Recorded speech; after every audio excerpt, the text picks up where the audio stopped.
Una sa lahat, pagbigay kong galang sa ating Panginoon Diyos, sa Panginoon ng langit at ng lupa, at sa Panginoon Jesucristo at sa banal na Espiritu Santo, na siyang mamumuna sa atin sa lahat ng mga bagay upang ating lubos na maunawaan ang kanyang mga salita. Itong babasahin ko ngayon, bubuuhin ko ang lahat ko ng ipinahayag upang lubos natin na maunawaan. At ngayon nalaman na natin ang berbo na siyang Diyos. Yun ang nagkatawang tao, ang berbo na Diyos. Dito, babasahin ko ulit para mabuo natin at malaman natin at maunawaan natin lubos. Ang sabi dito, maliwanag. Nang pasimula siya ang berbo at ang berbo ay sumasa Diyos.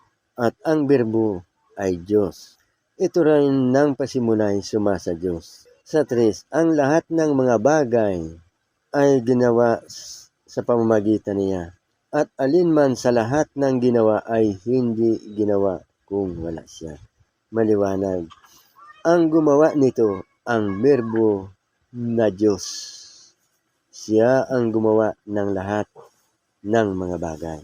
Itong berbo na Diyos na gumawa ng lahat ng mga bagay ay siya rin ang sinabi na nagkatawang tao. Dito sa 14, maliwanag. At nagkatawang tao ang berbo na tumatahan sa gitna natin at nakita namin ang kanyang kaluwalhatian. Kaluwalhatian gaya ng sabugtong ng Ama, na puspos ng biyaya at katotohanan.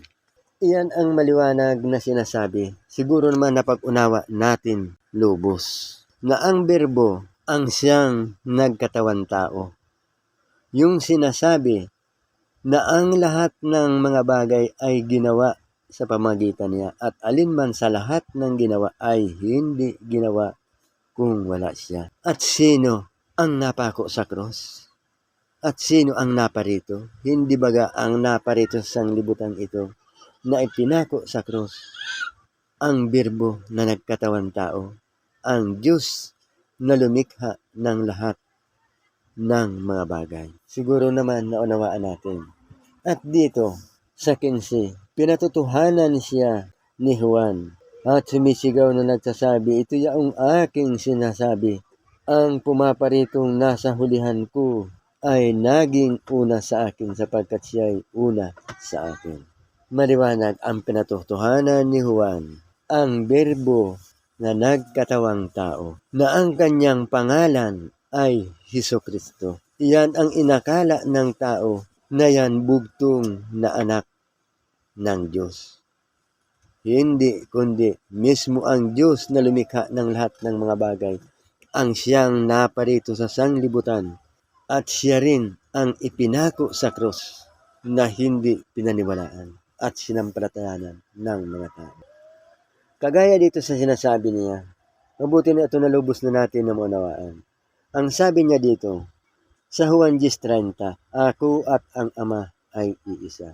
Ako ngayon magtatanong na sa inyo, ito bang salita na ito ng ating Panginoon Jesucristo, hindi baga ito totoo?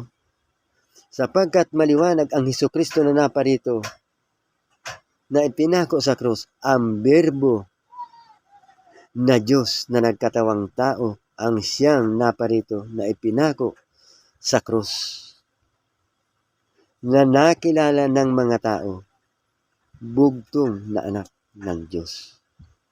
Ang hindi nalalaman na ang naparito ay ang tunay na Diyos. Kaya ang tunay na Diyos mismo ang nagsasabi, ako at ang Ama ay iisa. Yan, maliwanag. Dito sa Juan 44, at Jesus ay sumigaw at nagsabi, ang sumasampalataya sa akin ay hindi sa akin sumasampalataya, kundi doon sa nagsugo sa akin. Maliwanag. Itong salita niyang ito ay pawang katotohanan, ngunit hindi ito pinaniwalaan ng sanglibutan ng mga tao. Dito sa 45, At ang nakakita sa akin ay nakakita doon sa nagsugo sa akin. Ngayon na nalaman na natin, ito bagay hindi totoo, sapagkat ang kanyang mga salita ay totoo, na ang nakakita nga sa Kristo ay nakakita sa nagsugo sa kanya. Dito sa Juan 14:9 hanggang 10, sinabi sa kaniya ni Jesus, "Malao ng panahon ako'y inyong kasama at hindi mo ako nakikilala, Pilipi. Ang nakakita sa akin ay nakakita sa Ama. Paanong sinasabi mong ipakita mo ang Ama?"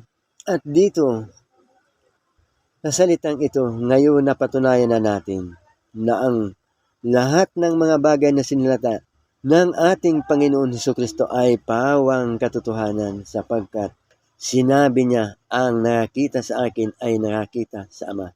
Hindi baga totoo ang nakita nila ang Ama na Diyos, na birbo na nagkatawang tao? Tunay lang na totoo. Pero hindi siya pinaniwalaan at sinampalatayanan. Dito sa 10, hindi ka ba nananampalataya na ako'y nasa Ama at ang Ama ay nasa akin? Ang mga salitang aking sinasabi sa inyo'y hindi ko sinasalita sa aking sarili, kundi ang Ama na tumatahan sa akin ay gumagawa ng kaniyang maliwanag. Ang lahat na sinalitang ito na una kong binasa sa part 1, itong lahat ito ay pawang katotohanan. Kagaya dito sa Juan 17:3, at ito ang pagkasabi, "At ito ang buhay na walang hanggan, na ikaw ay makilala nila, na iisang Diyos na tunay, at siyang iyong sinugo, sama katid bagay si Jesucristo." Hindi baga ito totoo? Sino ang gustong ipakilala ng ating Panginoon Jesucristo na Diyos na tunay, kundi siya? Sapagkat ang katawan ng Kristo, na nagpangalan na Kristo, siya ang tunay na Diyos, na birbo na nagkatawang tao, na ang sinasabi doon sa birbo sa 3, na ang lahat ng mga bagay ay ginawa sa pamamagitan niya, at alinman sa lahat na ginawa ay hindi ginawa kung wala siya. Naunawaan kaya natin ito? Sino ang naparito? Hindi baga ang birbo na gumawa ng lahat ng mga bagay, at siya ang nagkatawang tao? Dahil dito'y gusto niyang ipakilala na siya nga, pero hindi siya pinaniwalaan ng tao, sapagkat inakala ng tao na ang Hesukristo ay tao lang, kaya hindi siya sinampalatayanan. At dito sa 1 Juan 5:11 na sinasabi, "At ito ang patutuo na tayo'y binigyan ng Diyos ng buhay na walang hanggan, at ang buhay na ito ay nasa kanyang anak. Ang kinaroonan ng anak ay kinaroonan ng buhay. Ang hindi kinaroonan ng anak ng Diyos ay hindi kinaroonan ng buhay." Ito. At sino talaga ang anak ng Diyos? Hindi baga ang nagpangalan na Hesukristo, na kinilala ng sanglibutan ito, kundi siya rin ang tunay na Diyos na birbo. Ang birbo na nagkatawan tao, siya ang nagpangalan na Hesukristo. Ngunit sa kaalaman ng tao, ang Hesukristo bugtong na anak ng Diyos. Kaya ang sabi dito sa 12, ang kinaroonan ng anak ay kinaroonan ng buhay. Ang hindi kinaroonan ng anak ng Diyos ay hindi kinaroonan ng buhay. Maliwanag. At dito naman sa 1 Juan 5:20, "At nalalaman natin na parito ang anak ng Diyos, at tayo'y binigyan niya ng pakaunawa upang ating makilala na siya na totoo, at tayo'y nasa kaniya na totoo, sa makatuwid ay sa kaniyang anak na si Jesucristo. Ito ang tunay na Diyos at ang buhay na walang hanggan." Ang sinabi dito, tunay na Diyos at buhay na walang hanggan. Ito ang buong katotohanan. Kaya ipinahayag ko ito sa inyo nung una upang tayo'y maligtas at sampalatayanan natin ang ating Panginoong Kristo sapagkat ang tinatawag na Kristo, siya ang tunay na Diyos na Berbo na nagkatawang tao. Sapagkat umaasa tayo na magkakaroon tayo ng buhay na walang hanggan. Ngunit ang buhay na ito, na kanino at sino? Nalaman natin na ang Hesukristo na pinatutuhanan ng Ama, nasa Kanya ang buhay na walang hanggan. Ngunit, naunawaan ba ninyo ito? Na ang Hesukristo na sinasabi na pinatutuhanan ng Ama, hindi baga siya ang may pangalan noon? Ang Berbo na Diyos na nagkatawang tao, hindi baga siya ang may pangalan nitong Hesukristo? Na sinasabi doon, at ito ang patutuo ng Diyos na tayo binigyan ng buhay na walang hanggan, at ang buhay na ito ay nasa Kanyang anak, na si Hesukristo. Sino ang Hesukristo? Hindi baga taglay ng Berbo na nagkatawang tao, ang Hesukristo? Kaya ang lahat ng mga bagay na ito, naunawaan natin. Ito ang buong katotohanan. Itong lahat ng mga bagay na ito, dapat tayo'y nagalak sapagkat nalaman natin ang buong katotohanan. At ngayon, tayo'y makakapagtiyak na tayo'y may buhay na walang hanggan. Ano ang gagawin sa gusto ng buhay na walang hanggan? Sampalatayanan ang Kanyang salita at ang ating Panginoon Hesukristo. Sapagkat sinasabi niya, katotohanan sinasabi ko sa inyo, ang nananampalataya ay may buhay na walang hanggan. Yan lang ang aking naipapahayag muna sa inyo.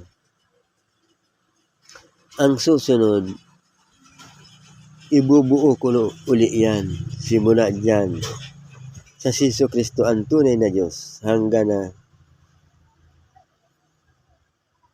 sa pananampalataya na hindi hinatulan. Salamat sa ating Panginoong Diyos at sa ating Panginoong Hesukristo at sa Banal na Espiritu Santo. Sa inyong lahat na tagapakinig, kung mayroon kayong hindi nauunawaan, pwede naman kayo na mag-comment o magtanong upang masaysay ko sa inyo ang buong katotohanan. Kung anong mga bagay ang hindi nyo napag-uunawa. Salamat sa ating Panginoon Diyos. At salamat din sa inyo.